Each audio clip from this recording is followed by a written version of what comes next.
Vamos então para o segundo momento do nosso encontro, o segundo momento da nossa aula. Pessoal, agora a gente vai conversar sobre a formatação da petição inicial da ação de consignação em pagamento. Como que funciona essa estrutura da petição inicial, tá bom? Então, como qualquer petição inicial, a, a, a da ação de consignação em pagamento, ela precisa observar o artigo 319 do CPC. Então, à luz do artigo 319, vamos pensar nas etapas dessa PI, né, desta petição inicial. A primeira parte da petição inicial da ação de consignação, ela será identificada pelo endereçamento, né? Então, endereçamento é identificação do juízo competente. Quando olhamos o artigo 540 do CPC, ele vai dizer que a consignação será requerida no lugar do pagamento. Então, eu preciso analisar o seguinte: qual é a obrigação que eu desejo consignar?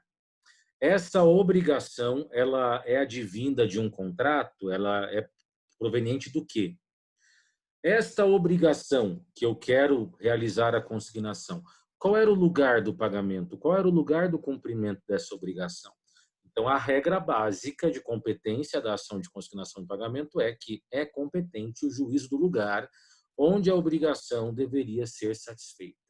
Então, se foi combinado que o pagamento seria realizado em Jandaia do Sul, a ação tem que ser proposta em Jandaia do Sul, e assim sucessivamente. Acontece que nós temos também outras hipóteses de critérios de competência para além dessa regra básica. E aí eu coloquei, por exemplo, a questão do foro de eleição.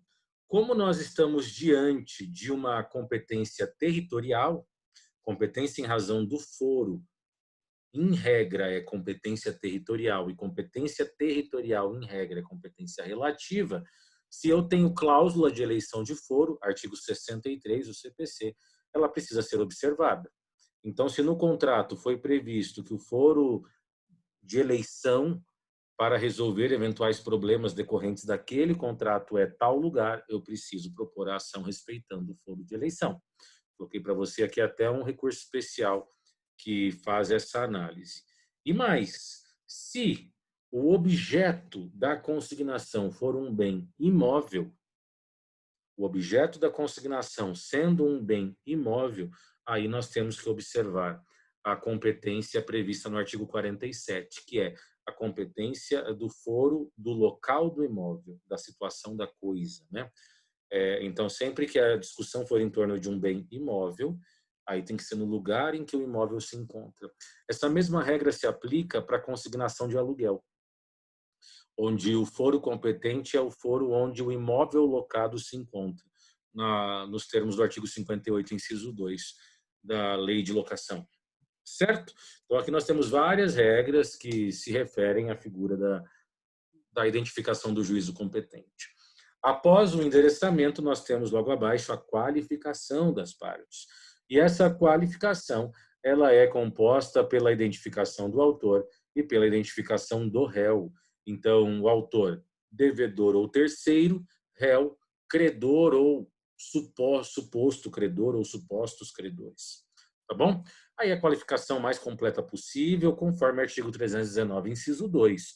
Nome, prenome, estado civil, profissão, endereço, e-mail, dados pessoais, enfim.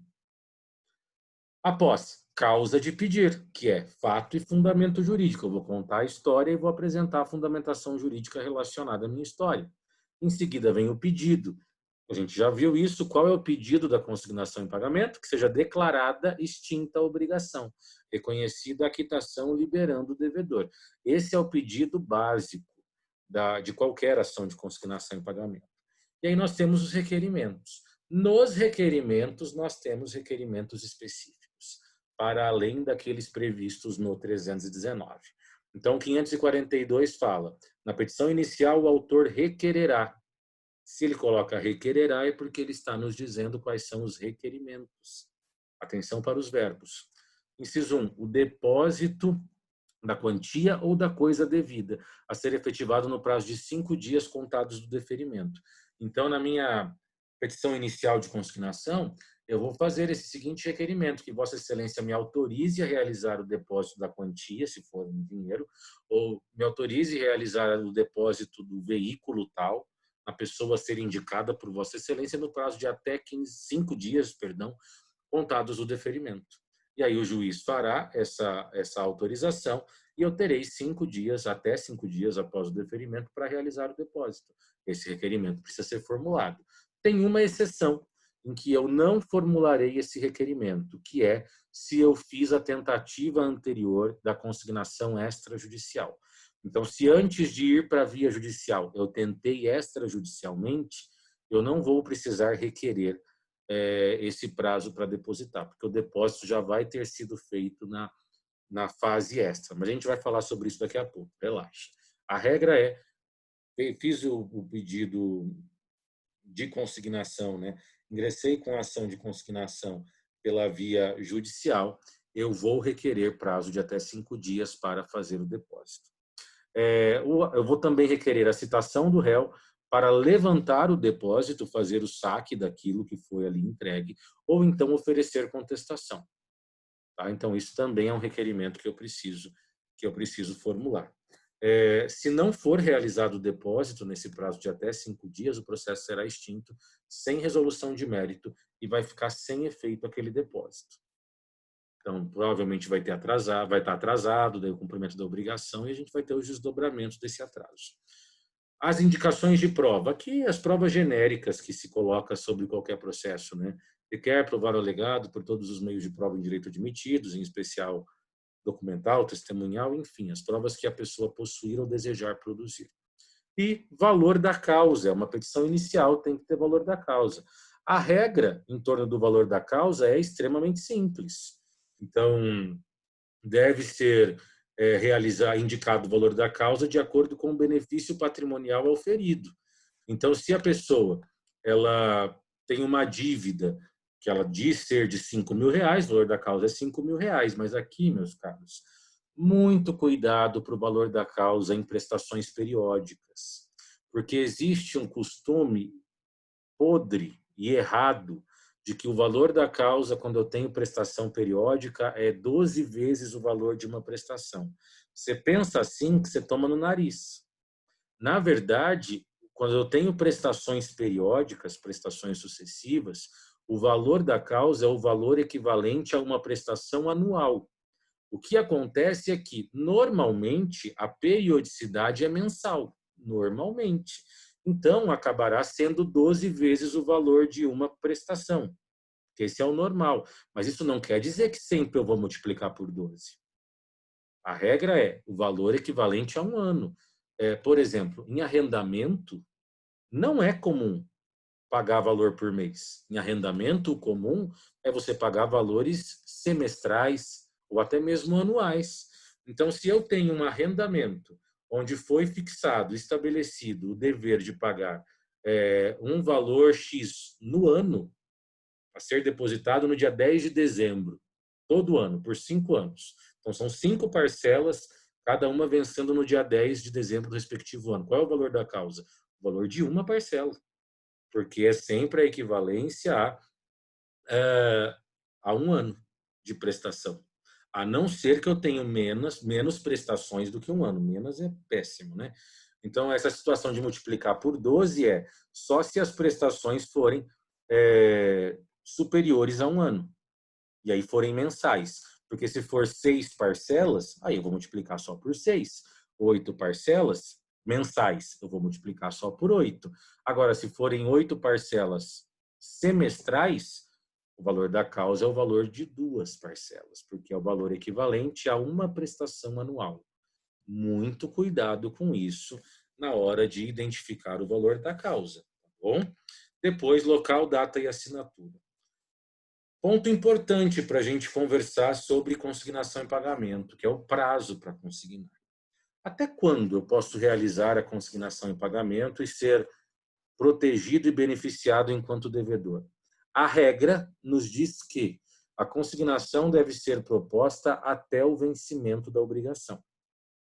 Então, a consignação ela não é um mecanismo para proteger o devedor inadimplente.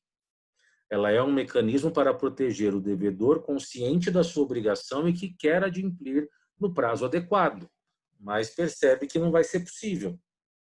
Então, dívida vencida, em regra, não pode ser objeto de consignação. Essa é a regra. Eu tenho até o vencimento para propor a minha ação de consignação em pagamento. Ponto importante aqui. Nós temos, da mesma forma que temos entendimento do tribunal de que o prazo é até o vencimento, nós temos também decisões dos tribunais no sentido de aproveitar o depósito extemporâneo, ou seja, o depósito fora do prazo. Então, em alguns casos, será possível, mesmo o devedor inadimplente, atrasado, com o débito vencido, fazer uso da consignação.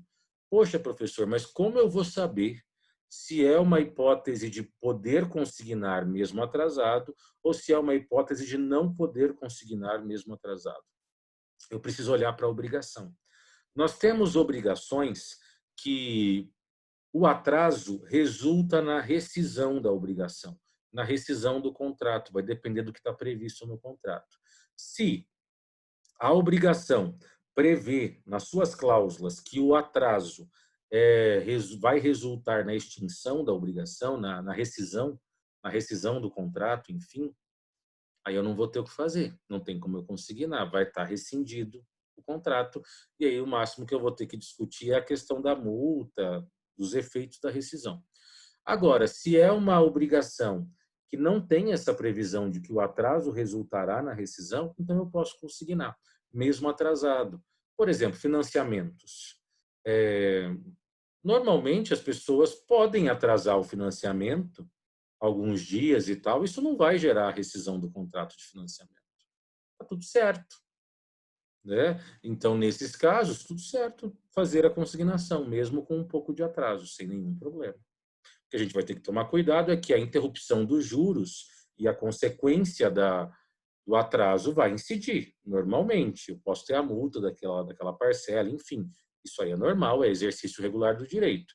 E aí eu vou parar de computar juros a partir do dia do depósito. Se for atrasado, eu vou ter juros até o dia que o depósito aconteceu. Então, os dias de atrasos haverá computação, cômputo, melhor dizendo, né? Haverá cômputo de juros e correção.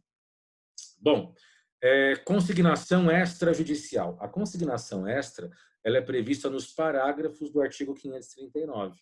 O caput fala da consignação judicial, uma previsão ainda bem inicial para apresentar, né, a ação.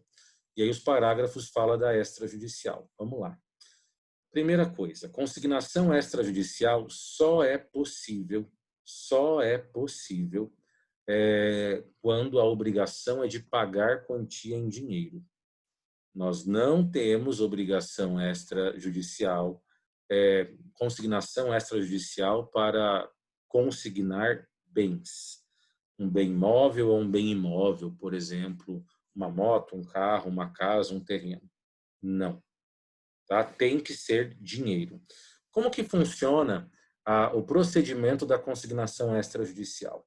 O devedor vai até o banco, tem que ser um banco oficial e um banco localizado no lugar onde a obrigação deveria ser satisfeita. Então, foi lá fixado que a obrigação deveria ser satisfeita na cidade de Maringá. Então, eu vou procurar um banco em Maringá. Esse banco tem que ser um banco oficial. O que isso significa?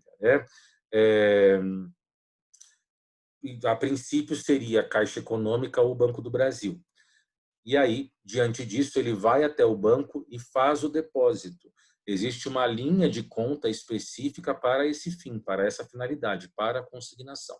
Realizado o depósito, o próprio devedor enviará uma carta, como se fosse uma notificação. Ele vai informar, né? Ele vai informar, cientificar o credor de que ele fez o depósito da quantia tal, ele tem que falar qual é o valor, e que o depósito está lá à disposição dele para que ele vá e saque esse valor. Bom, diante dessa atitude, 3 coisas podem acontecer. Primeira, o credor vai ao banco e saca. Se o credor faz isso, ele então concordou com a consignação e está resolvido. o devedor está liberado e o credor recebeu. Olha que maravilha, não tem gasto? Sensacional, resolveu super rápido. Mas o credor pode não se manifestar, simplesmente ficar quieto. Ele tem 10 dias contados da devolução do AR, porque a carta vai com AR, com o aviso de recebimento. Ele tem até 10 dias para manifestar a sua recusa.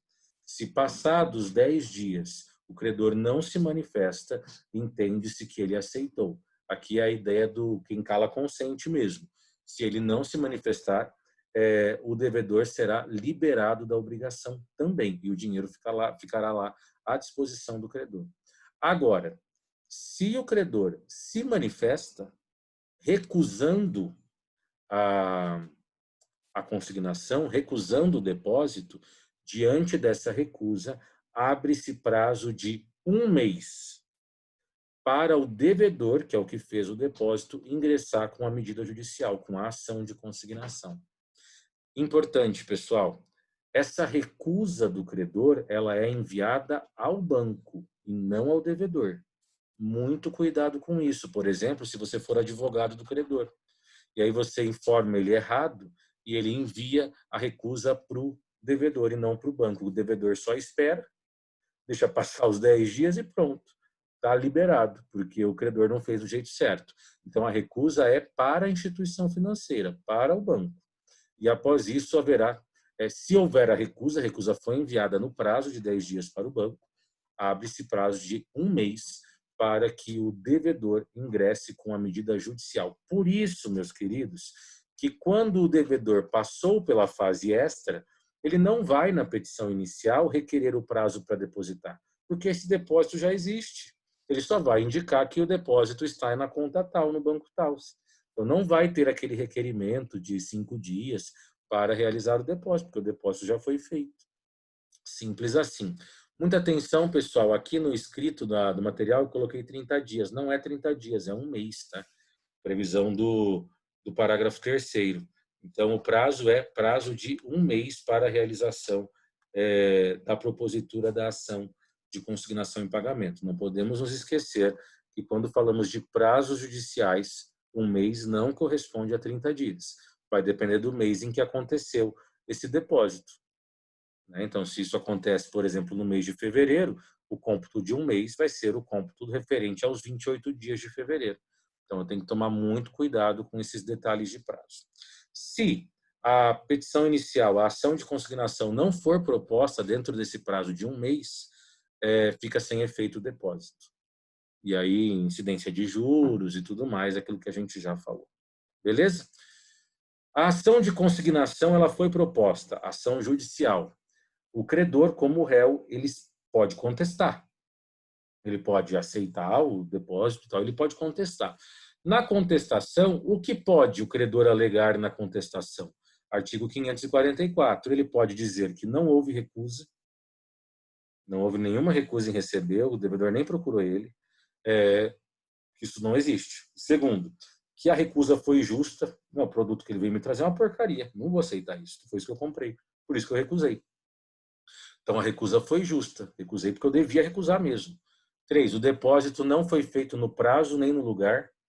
Então, o devedor, vamos imaginar que o devedor mora em... quando a gente fez o negócio, ele morava em Apucarana. Aí ele se mudou para Umuarama. Aí o devedor vai e deposita o dinheiro em Umuarama. Eu não vou para Umuarama para receber. Ele que tinha que ter vindo aqui. A gente fez negócio aqui, combinou que ele me pagaria aqui. Então, ele não respeitou o lugar do pagamento, não respeitou o prazo, deixou atrasar. Então, aqui também é uma matéria de defesa. E 4, o depósito não é integral. Importante. Se o credor sustenta que o depósito feito não é integral, foi feito a menor, ele é obrigado a indicar qual o valor devido, o montante que falta. Sob pena de não fazendo, vai ser desconsiderada essa alegação. Ele tem que dizer o valor que ele deseja. É possível reconvenção na contestação, como nós já mencionamos, por ser uma ação declaratória, de natureza declaratória. Sendo prestação sucessiva, como que funciona isso? Vai fazer aquele requerimento para a cada prestação, a cada vencimento, ele ter até 5 dias após o vencimento para fazer os depósitos periódicos. Tudo isso muito, muito, muito, muito tranquilo. Depois eu volto nessa questão de até quando eu vou pagando periodicamente, tá? Quando eu tenho dúvida para quem pagar, eu não sei para quem eu pago, o que eu faço? Indico todo mundo, que eu suponho ser. Se ninguém aparecer, todos os que eu indiquei foram citados no processo, ninguém apareceu. O depósito será convertido em arrecadação de ausente. O devedor vai ficar liberado e aquele dinheiro vai ficar à disposição até, em última etapa, ser revertido para a União. Mas o importante aqui é liberar o devedor. Se comparece apenas um, o juiz vai decidir e vai reconhecer se esse apenas único que apareceu tem ou não tem direito, ou qual parte ele tem direito. E se comparecer vários, desses que eu indiquei, todos eles dizendo que são credores, o devedor será liberado por conta do depósito e aí o processo continua com esses supostos credores discutindo entre eles, mas o devedor está livre. Percebe como ela é uma ação que beneficia o devedor de boa-fé? E quando o depósito for parcial? A pessoa foi lá e depositou a menos do que deveria ter depositado. Em alguns casos, alegando que o depósito é menor, né, o credor na defesa falando isso, será dado prazo para o devedor complementar o depósito em 10 dias. Então, ele terá 10 dias para complementar o depósito. Mas isso, novamente, a gente tem que pensar na obrigação. Se eu tenho uma obrigação cujo inadimplemento gera rescisão do contrato, ele não vai poder complementar. Pagamento a menor vai gerar uma improcedência da consignação em pagamento. Agora, se eu tenho uma obrigação que o atraso não gera rescisão, não tem essa previsão, então ele vai poder complementar e terá até 10 dias dessa autorização, dessa determinação do juiz para fazer a complementação. E aí, complementando, vai estar tudo certo. Tá bom? A sentença de procedência libera o devedor. E quando eu tenho a consignação de aluguel, de verba locatícia, como que isso funciona? A primeira coisa que a gente tem que entender é essa parte das prestações sucessivas. Quando eu estou diante de uma ação de consignação pelo CPC, as prestações sucessivas elas podem ser realizadas até o trânsito em julgado da decisão. Transitou em julgado, eu não posso mais fazer o depósito naquele processo, porque o processo vai para o arquivo. Então, é até o trânsito em julgado eu posso realizar os pagamentos. Ah, mas e se eu continuo tendo que pagar? Eu vou ter que ingressar com uma nova ação. Tá? Mas dificilmente isso vai acontecer, porque até lá já vai ter regularizado essa questão, né? De para quem você vai poder pagar para ser validamente liberado. Agora, se for uma ação de consignação pela lei de locação, a consignação só é possível até a sentença de primeiro grau. E é isso que está previsto no artigo 67, inciso 3. Então, aqui nós temos uma primeira diferença. Pelo CPC, as prestações periódicas podem ser depositadas até trânsito em julgado. E pela lei de locação, até a sentença de primeiro grau. Essa é só a primeira diferença, nós temos 3. Segunda diferença que nós podemos observar. Na consignação de aluguel, ela é judicial. Proposta a petição inicial, o devedor pede prazo para depositar, no mesmo esquema que nós comentamos, mas agora não é 5 dias, é 24 horas. Então, na locação, o prazo para depositar é 24 horas. Então, cuidado. Se for uma inicial de consignação de aluguel, o requerimento é que autorize a consignação em 24 horas e não em 5 dias. Não confunda. E mais, se o pagamento foi menor do que deveria ter sido, o prazo para complementar não será 10 dias, será 5. Então, nós temos a diferença de prazo. Olha aqui o que diz o inciso 7 do artigo 67. O autor poderá complementar o depósito inicial no prazo de 5 dias. Na consignação do CPC, o prazo é 10 dias. Essas são as diferenças que nós devemos efetivamente nos atentar. Beleza, meus queridos? Alguma dúvida? Até aqui? Tudo certo? Sob controle? Nós dá um mini surto, mas a gente entende no final. Mas por que mini surto, rapaz? Não é fácil estudar pela internet, não. É, Imagino que nem dá aula pela internet. Isso é verdade mesmo. Mas o que não ficou claro? Não, tá tudo certinho. Tá tudo certo. Pelo menos pra mim. Então, beleza. Não, é tranquilo, tio. É que é bastante conteúdo mesmo, né? Bastante. Consignação é uma ação grande. Só que se você depois der uma lida no material, eu fiz o material de um jeito bem mastigado, assim, bem completinho mesmo. Então dá uma olhada que você vai lembrar de tudo que eu falei. Mas sem sombra de dúvida, é bastante coisa. Consignação não é uma ação pequena. Assim, tem muito detalhe. Além dela ser uma ação um pouco diferente, né? Até pela forma como ela acontece. Mas a partir do momento que você entende o sentido da consignação em pagamento, aí vai. Porque as chatices é mais em torno dos prazos. E aí são detalhes que, inevitavelmente, a gente precisa passar para vocês. Meus queridos, é isso. Excelente semana para vocês. Semana que vem, então, não nos encontraremos. Quarta-feira é formativa. Você vai direto para o sistema, tá? Nós não temos aula na quarta-feira. E quinta vai ser... Nós não tem aula também porque é dia do professor. Então, no calendário acadêmico não haverá aula prevista. Então, nós teremos aula só na outra semana, na semana do dia 19. E aí a gente vai continuar o nosso bate-papo sobre os procedimentos especiais. Até lá, eu vou ter colocado mais material para vocês, tá bom? Qualquer coisa, entre em contato. Bom final de semana, aproveita o feriado, descansa, relaxa, passeia, bate perna, vai ser feliz nessa vida. Feliz Dia das Crianças, você ganha uns presentinhos aí. E até mais. Beijo e abraço. Professor. Boa noite, bom final de semana. Bom descanso. Tchau, valeu, até mais. Tchau. Boa noite, professor. Boa noite.